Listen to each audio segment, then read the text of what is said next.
Good morning mga sangkay. Tayo ay may miswa dito. Breakfast for today's video. Miswa. Pakita ko. Niinit ko na siya.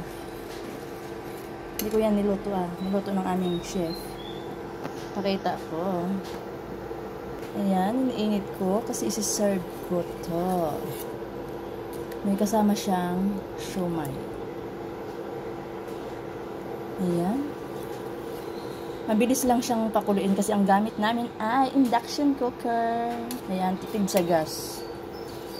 Hindi ko lang alam sa kuryente, no, kung mataas. Hindi ko alam sa kuryente. Nakatipid nga sa gas. Nakatipid nga sa gas. Sa kuryente naman, hindi ko lang alam. Sabi, ano naman daw, hindi daw malakas sa kuryente. Tingnan natin. Ayan, miswa for today. Tingnan natin. Ayan mga sangkay, kumukulo-kulo na yun, no? May kasama rin siyang, chicken and pork siomai.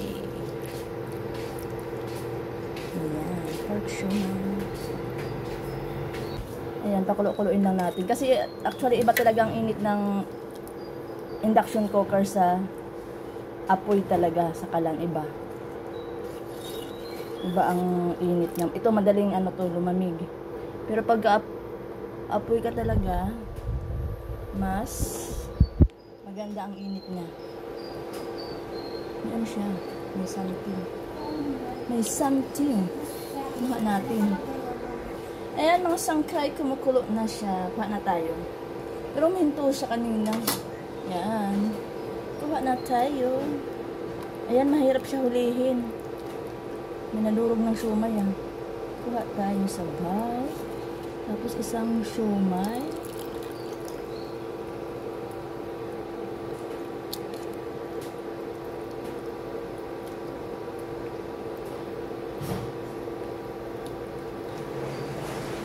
Ayan. Tapos na.